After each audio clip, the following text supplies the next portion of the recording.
नमस्कार विद्यार्थी मित्रांनो, मी अर्चना पाटील आपले आजच्या या व्हिडिओमध्ये स्वागत करते। मित्रांनो, आतापर्यंत आपण मराठी व्याकरणात अनेक घटकांचा अभ्यास केला, फोटोचित्र लेखनात पत्रलेखनाचा अभ्यास केला। आता आपण पुस्तकातील काही घटकांचा अभ्यास करूया। हे आपले इयत्ता 6वी चे पुस्तक आहे। आपल्या पुस्तकाचे नाव आहे मराठी सुलभ भारती, इयत्ता 6वी। प्यारे बच्चों, ये हमारे पुस्तक है। हमारे पुस्तक का नाम है मराठी सुलभ भारती स्टैंडर्ड 6। इस पुस्तक में से जो भी गद्य और पद्य दिए गए हैं वो हमें पढ़ना है। आपल्याला सर्वात अगोदर पहिली कविता अभ्यासायची आहे। आपल्या कवितेचे नाव आहे भारत माता। या कवितेची कवयित्री आहे शांता शेळके। बच्चों, सबसे पहले हमें भारत माता ये कविता पढ़नी है। इस कविता की कवयित्री है शांता शेळके। शांता शेळके यांचा जन्म 12 ऑक्टोबर 1922 रोजी झाला। त्या प्रसिद्ध अशा लेखिका होत्या, गीतकार होत्या। त्यांनी अनेक कथा लिहिल्या, कादंबऱ्या लिहिल्या। त्याचबरोबर त्या अनुवादकही होत्या, पत्रकारही होत्या, प्राध्यापिकाही होत्या। त्यांची अनेक पुस्तके प्रसिद्ध आहेत। त्यांनी 100हून अधिक पुस्तके लिहिली। त्यांची खूप सारी गाणी सुद्धा प्रसिद्ध आहेत। त्यातील काही गाणे मी तुम्हाला बोलून दाखवते। वादळ वार सुटलं र, त्याचबरोबर शूर अमी सरदार आम्हाला काय कुणाची भीती, यासारखी त्यांची खूप सारी गाणी प्रसिद्ध आहेत। आता जर मी तुम्हाला ती सर्व गाणी सांगायला गेली, आपली ही कविताच मागे राहील, म्हणून आपण कविता अभ्यासूया।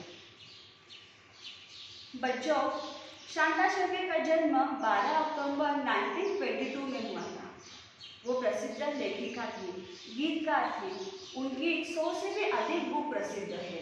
उन्होंने बाल साहित्य भी लिखा था। तो उनकी ये जो कविता है भारत माता, अब हम लोग इसको पढ़ते हैं।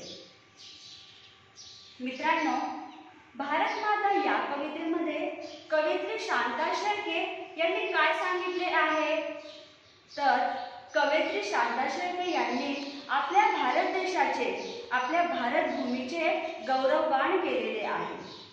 आपली भारत भूमी निसर्गाने कशी नटलेली आहे, आपल्या देशाचा निसर्ग किती सुंदर आहे, याचे उत्तम उदाहरण त्यांनी या कवितेत दिलेले आहे।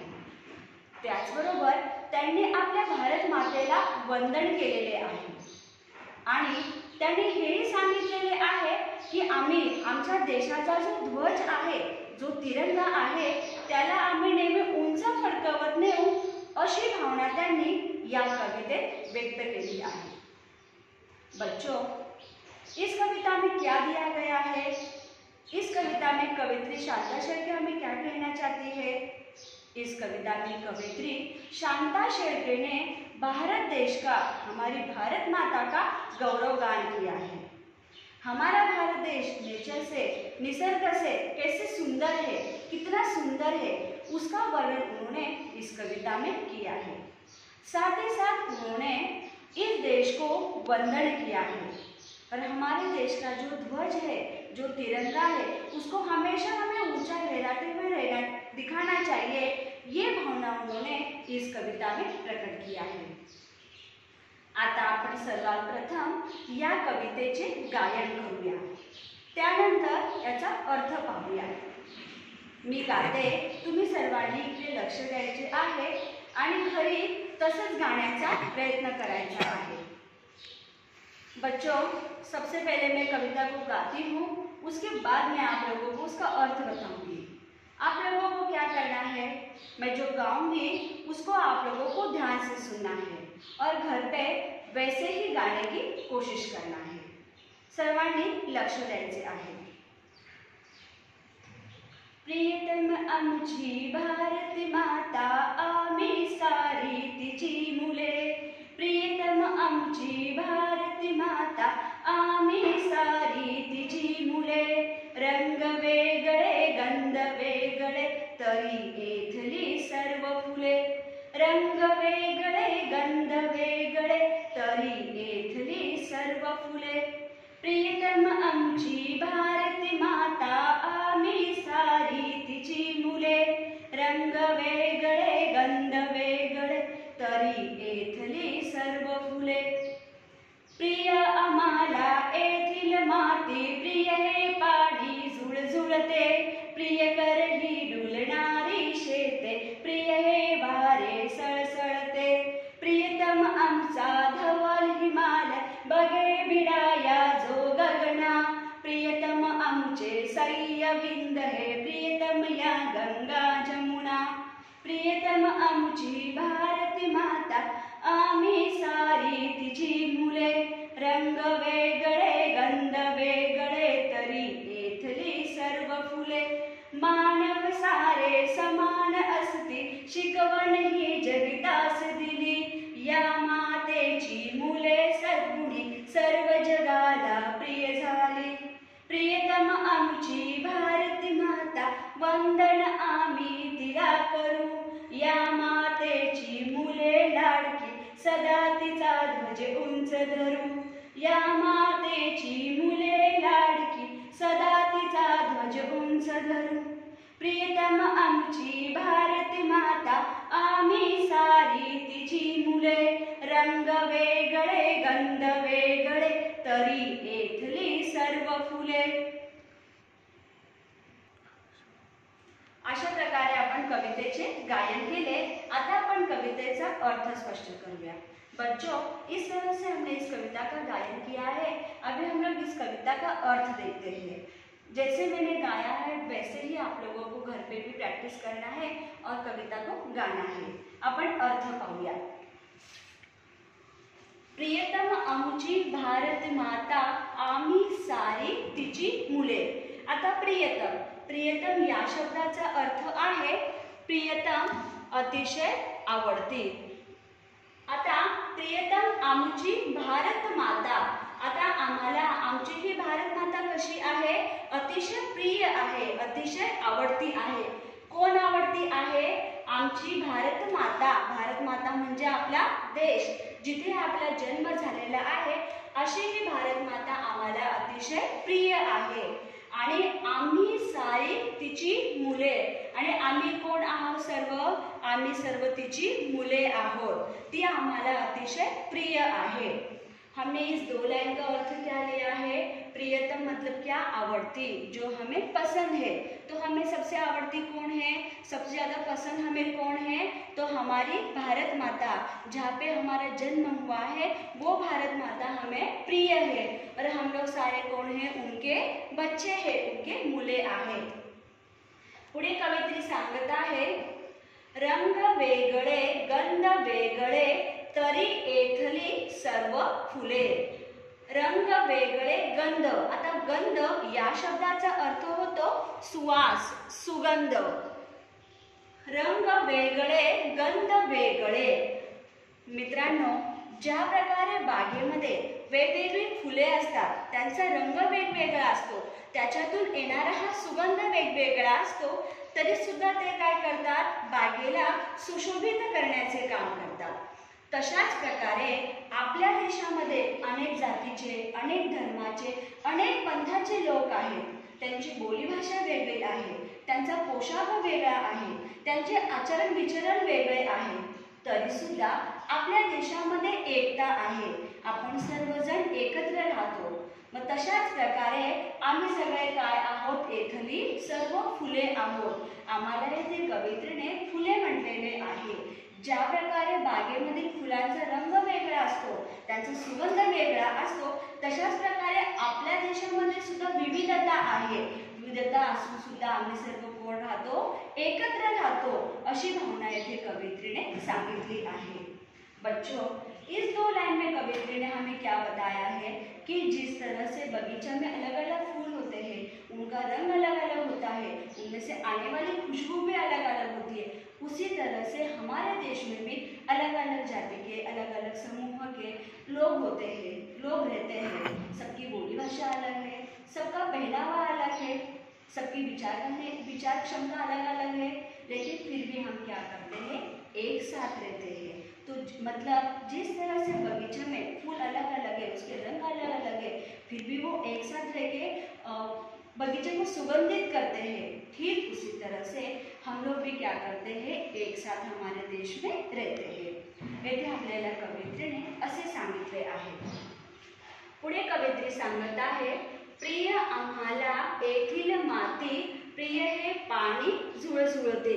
आता माती, माती ह्या शब्दाचा अर्थ काय होतो, भूमी, जमीन। आता प्रिय आम्हाला येथील माती, आपल्या देशाची जी माती आहे ती माती सुद्धा आम्हाला प्रिय आहे। आमचा जन्म या मातीमध्ये झालेला आहे आणि आम्ही या मातीमध्येच लहानाचे मोठे होत आहोत, म्हणून आम्हाला ही माती अतिशय प्रिय आहे। यहाँ पे कवित्री ने हमें क्या बताया है कि हमारे देश की जो जमीन है, जो भूमि है, वो हमें क्या है, प्रिय है, क्योंकि हमारा जन्म इसी देश में हुआ है, इसी मिट्टी में हुआ है, हमारा पालन पोषण भी यहाँ होता है, इसीलिए हमें ये माती प्रिय आहे। पुढे कवयित्री आपल्याला सांगते, प्रिय हे पाणी झुळझुळते। आता झुळझुळ म्हणजेच काय, तर पाण्याचा आवाज, झुळझुळ असा आवाज करीत वाहणारे पाणी। येथे आपल्याला त्याचा अर्थ दिसत आहे, झुळझुळते, जुळजुळ आवाज करीत वाहणारे, वाहणारे मतलब क्या, बहने वाला पानी, जुळजुळ ऐसे आवाज करने वाला पानी, मतलब ये पानी का आवाज है, जुळजुळ। आता पाणी हे जीवन आहे, प्रत्येक सजीव सृष्टी ही पाण्याशिवाय जगू शकत नाही। आपल्यासाठी पाणी हे अतिशय आवश्यक आहे। मग आपल्या देशाचे जुळजुळ करणारे जे पाणी आहे ते पाणी आम्हाला अतिशय प्रिय आहे। ज्या प्रकारे आम्हाला माती प्रिय आहे, तशाच प्रकारे आम्हाला हे जुळजुळ करत वाहणारे पाणी सुद्धा प्रिय आहे। हमें कवित्री ने यहाँ पे क्या बताया है कि जो हमारे देश का जुळजुळ ऐसे आवाज करने वाला जो पानी है, वो पानी हमें प्रिय है, क्योंकि हम बिना पानी के जीवित रह नहीं सकते हैं। अगर हमें कोई भी काम करना है, कुछ भी करना है, तो हमें पानी की आवश्यकता है, म्हणून हे पाणी सुद्धा आम्हाला प्रिय आहे। कवित्री पुढे सांगते, प्रिय कर ही डुलणारी शेते, प्रिय हे वारे सळसळते। आता डुलणारी शेते, आता डुलणे याचा अर्थ काय होतो, तर वाऱ्याने हलणारी, आणि शेते, शेती मतलब खेती। आता डुलने, कभी अगर आप लोग खेत में गए होंगे बच्चों, तो आपने खेती में देखा होगा कि कैसे हवा आती है, और हवा अगर आती है तो हमारी जो खेती होती है, जो खेती में धान उगा होता है, वो क्या करता है, ऐसे हवे से जिस तरफ हवा होगी वहाँ पे वैसे झूमने लगता है, तो मतलब क्या करता है, तो डोलत असतो। मग अशा प्रकारे ही डुलणारी शेती सुद्धा आम्हाला प्रिय आहे। विद्यार्थी मित्रांनो, आपला देश हा कृषी प्रधान देश आहे। आपल्या देशाचा मुख्य व्यवसाय हा शेती आहे। शेतीवर कितीतरी लोकांचे जीवन निर्भर आहे। मग आम्हाला अशी ही प्रिय शेती सुद्धा आवडती आहे, ही डुलणारी शेती आम्हाला प्रिय आहे। बच्चों, कवित्री ने हमें इस लाइन में क्या कहा है कि जो हमारी खेती है, जो हमारी खेती है, वो खेती हमें प्रिय है। आपको पता ही होगा बच्चों कि हमारे देश में हमारे देश का मुख्य व्यवसाय खेती है। कितने सारे लोग खेती करते हैं। खेती में से जो धान आता है उसी के कारण हम लोग खाते हैं, बड़े होते हैं, तो ऐसी खेती हमें क्या है, प्रिय है। पुढे कवयित्री सांगते, प्रिय हे वारे सळसळते। वारा, वारा शब्दाचा अर्थ हवा, पवन, वार असा होतो। आता सळसळ, सळसळ या शब्दाचा अर्थ काय आहे, सळसळ, सळसळ आवाज करीत वाहणारे, मतलब ये वारे का, हवे का आवाज है। जब पत्ते एक दूसरे से टकराते हैं तो जो उसमें से आवाज आती है, उसी आवाज को सळसळ कहा जाता है। मग आपले जे हे वारा आहे, आपल्या देशाचा जो हवा आहे, जी वारा आहे, तो वारा सुद्धा आम्हाला अतिशय प्रिय आहे। जशी आम्हाला शेती प्रिय आहे तसाच आम्हाला वारा सुद्धा प्रिय आहे. पुढे कवयित्री सांगते, प्रियतम आमचा धवल हिमालय बघे भिडाया जो गगना. आता धवल या शब्दाचा अर्थ होतो पांढरा शुभ्र म्हणजे एकदम सफेद. आणि धवल हिमालय हे पर्वताचे नाव आहे. हा पर्वत हिमालय हा पर्वत काय करतो, त्याला सफेद असे म्हटलेले आहे, त्याला धवल असे म्हटलेले आहे. धवल म्हणजे पांढरा शुभ्र म्हणजे एकदम सफेद. त्याला आता एकदम सफेद असे का म्हटले आहे, कारण हा जो पर्वत आहे, हा जो हिमालय पर्वत आहे, हा पूर्ण बर्फाने झाकलेला आहे. हा पूर्ण बर्फाने कवर असतो, म्हणजे त्याच्यावर 12ही महिने बर्फ पडत असतो. म्हणून त्याला हिमालय म्हणजे हिम म्हणजेच बर्फ, म्हणून त्याला हिमालय धवल पर्वत असे म्हणतात. आता हा पर्वत काय करतो, उत्तरेकडून जे थंड वारे वाहत असतात त्या थंड वाऱ्यांपासून तो आपले काय करतो, रक्षण करतो. मग असा हा रक्षण करणारा हिमालय पर्वत आम्हाला काय आहे, प्रिय आहे. बच्चों, इसमें कवित्री हमें क्या बताना चाहती है कि जो हमारा हिमालय पर्वत है वो हिमालय पर्वत धवल है. धवल है मतलब क्या, सफेद है. अब वो सफेद क्यों है, क्योंकि वो बर्फ से, आइस से वो कवर किया हुआ है, इसीलिए हमें ये पर्वत क्या है, प्रिय है. और ये पर्वत क्या करता है, हमारी रक्षा करता है. जो ठंडी हवा आती है उत्तर दिशा से, उस हवा को वो रुकाने, वो हवा उससे टकराती है तो वो हवा वहाँ पे रुक जाती है, इसीलिए हमारा क्या होता है, वहाँ पे सुरक्षा होती है, हमारी रक्षा होती है. तो ऐसा ये धवल हिमालय हमें प्रिय है. पुढे कवयित्री सांगत आहे, बघे भिडाया जो गगना. आता बघे भिडाया या शब्दाचा अर्थ आहे स्पर्श करायला बघणारा. स्पर्श करना इसका मतलब क्या, टच करना. आता बघे भिडाया जो गगना. गगन या शब्दाचा अर्थ आकाश, नभ, अंबर असा होतो. आता हा आपला हिमालय पर्वत इतका उंच आहे की असे वाटते, हा जो हिमालय पर्वत आहे हा इतका उंच आहे की असे वाटते की जणू तो आकाशाला, गगनाला तो टच करणार आहे, गगनाला तो भिडणार आहे. आपल्याला त्या पर्वताला पाहून असे वाटते. बच्चों, इसमें हमें कवित्री क्या बताना चाहती है कि जो हमारा हिमालय पर्वत है वो हिमालय पर्वत इतना ऊंचा है कि जैसे हमें लगता है कि वो आसमान को टच करने के लिए जा रहा है, आसमान को वो भिडायला जात आहे, असे इथे आपल्याला कवित्री सांगत आहे. पुढे कवित्री सांगते, प्रियतम आमचे सह्य बिंद हे प्रियतम या गंगा जमुना. आता सह्यबिंद या शब्दाचा अर्थ सह्य हा एक पर्वत, विंध्य हा एक पर्वत, म्हणजे हे दोन पर्वत आहेत.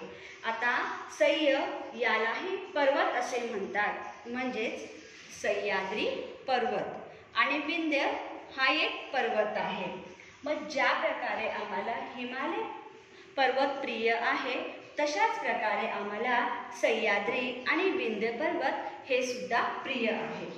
बच्चों, जिस तरह से हमें हिमालय पर्वत प्रिय है, ठीक उसी तरह से हमें सह्याद्री पर्वत और विंध्य पर्वत भी प्रिय है. पुढे कवित्री सांगतात, प्रियतम या गंगा जमुना. आता येथे गंगा जमुना ही नदींची नावे आहेत. आपल्या देशामध्ये अनेक नद्या आहेत, कृष्ण, कोयना, कावेरी, गंगा, जमुना अशा खूप नद्या आपल्या देशातून वाहत असतात. आता ह्या नद्यांमधून जे पाणी आपल्याला मिळत असते ते पाणी आपल्यासाठी अतिशय आवश्यक आहे. शेती करण्यासाठी सुद्धा आपण त्या पाण्याचा उपयोग करत असतो. मग अशा ह्या गंगा जमुना सुद्धा आम्हाला अतिशय प्रिय आहेत. अशा प्रकारे कवयित्रीने येथे आपल्याला ह्या दोन कडव्यांमध्ये निसर्गाचे, आपल्या भारत देशाचा निसर्ग किती सुंदर आहे याचे उत्तम उदाहरण त्यांनी आपल्याला या इथेपर्यंत, या दोन कडव्यांपर्यंत त्यांनी दिलेले आहे. हम लोगों ने इसमें क्या देखा कि हमारा देश निसर्ग से कितना निसर्गमय है, हमारा देश निसर्ग से कितना सुंदर है, उसका उन्होंने यहाँ पर वर्णन किया है. आता अपन पुढे पाहूया. आगे उन्होंने बताया है मानव सारे समान असती, शिकवण ही जगतास दिली. मानव, मानव म्हणजेच काय तर मनुष्य, आणि समान, समान म्हणजेच काय, सारखे, एकसारखे. आपल्या देशामध्ये अनेक जातीचे, अनेक धर्माचे, अनेक पंथाचे लोक आहेत. प्रत्येकांची बोलीभाषा वेगळी आहे, प्रत्येकांचे आचार विचार वेगवेगळे आहेत, प्रत्येकाचा पोशाख वेगवेगळा आहे. तरी सुद्धा आम्ही कसे आहात, सर्व समान आहोत. आम्ही सर्वांना एक दुसऱ्याने एकाच नजरेने पाहत असतो. असे आम्ही कसे आहोत, एकदम समान आहोत. बच्चों, कवित्री ने हमें यहाँ पे क्या बताया है कि हमारे देश में अलग अलग धर्म के लोग रहते हैं, सबकी बोली भाषा अलग है, सबका पोशाक अलग अलग है, सब लोग अलग अलग विचार भी करते हैं, लेकिन फिर भी हम कैसे रहते हैं, समान रहते हैं, एक सारखे आपण येथे राहतो. शिकवण ही जगतास दिली. आता शिकवण, शिकवण या शब्दाचा अर्थ आहे उपदेश, संदेश देना. आता इथे आपण जग, जग म्हणजेच काय, विश्व. तर आपण काय केले, आम्ही सर्व समान आहोत, एकसारखे आहोत, अशी आम्ही पूर्ण शिकवण, पूर्ण उपदेश आम्ही काय केलेले आहे, जगाला, विश्वाला दिलेली आहे. पुढे कवयित्री सांगते, या मातेची मुले सद्गुणी, सर्व जगाला प्रिय झाली. सद्गुणी, सद्गुणी या शब्दाचा अर्थ होतो गुणवान. आता आम्ही या भारत देशाचे मुले आहोत, आम्ही या देशाची मुले आहोत, आणि आम्ही या देशाची मुले कसे आहेत, तर आम्ही गुणवान आहेत, म्हणजे आमची वर्तणूक चांगली आहे, आमच्यामध्ये अनेक गुणे आहेत. अशी ही गुणवान मुले सर्व जगाला काय आहे, प्रिय आहेत. देखो, अगर हम इसका अर्थ लेते हैं तो हम गुणवान है. गुणवान है कैसे, जैसा कि आप लोगों को सबको पता ही होगा कि कोरोना महामारी चल रही है, उसमें जितने भी हमारे पुलिस है, कर्मचारी है, डॉक्टर है, नर्स है, उनका जो कर्तव्य है वो कर्तव्य वो पूरी तरह से निभा रहे हैं. तो मतलब हम लोग कैसे हैं, हमारे समाज के, हमारे देश के लोग कैसे हैं, सद्गुणी है. तो यही शिकवण हमें क्या मिलती है, उनसे मिलती है. यहाँ पे उन्होंने वही कहा है कि या मातेची मुले सद्गुणी, सर्व जगाला प्रिय झाली. तो इस माते की जी मुले आहेत वो सारे जग को, सारे विश्व को क्या है, प्रिय है. पुढे कवयित्री सांगते, प्रियतम आमची भारत माता, वंदन आम्ही तिला करू. तर आमची भारत माता कशी आहे, आम्हाला प्रिय आहे. ती आमचे ज्या प्रकारे आपली आई आपले पालन पोषण करते, आपला सांभाळ करते, आपली रक्षा करते, तशाच प्रकारे भारत माता सुद्धा काय करते, आमचे पालन पोषण करते, आमची रक्षा करते. मग आम्हाला आमची ही भारत माता अतिशय प्रिय आहे. बच्चों, जिस तरह से हमारी माता हमारा पालन पोषण करती है, हमें संभालती है, हमारी रक्षा करती है, ठीक उसी तरह से हमारा देश, हमारी भारत माता भी हमें संभालती है, हमारी रक्षा करती है. तो इसलिए हमें हमारी भारत माता क्या है, प्रिय है. तो हम लोग क्या करने वाले हैं, उनको वंदन करने वाले हैं. वंदन करने इसका मतलब क्या होता है, नमस्कार कर.